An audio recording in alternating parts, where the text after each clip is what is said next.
Kain tayo ng marang. Ito yung marang, guys. Yan, marang yan siya. Pinahinog namin.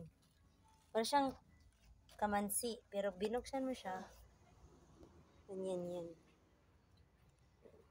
Paano ba?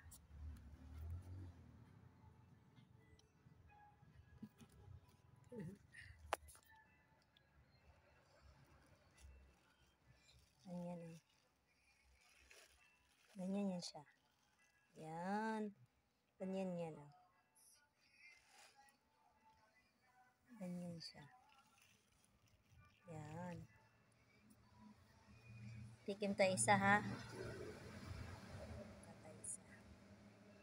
Ganyan yan siya, guys. Tapos ito yung buto niya.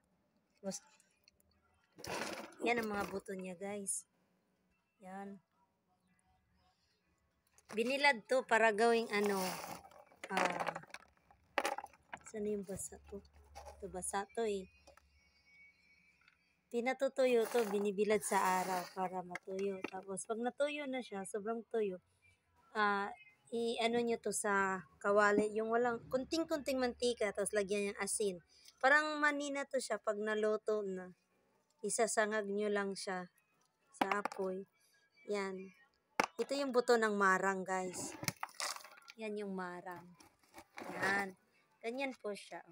Sinong nakakilala ng prutas na ito? Ganyan siya. Sobrang tamis niya at sobrang bango niya po. Yan. Yan. Diba sobrang dami niya? Yung mga buto niya.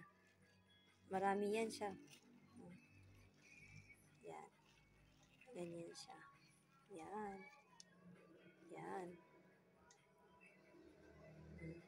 Diba? Marami to.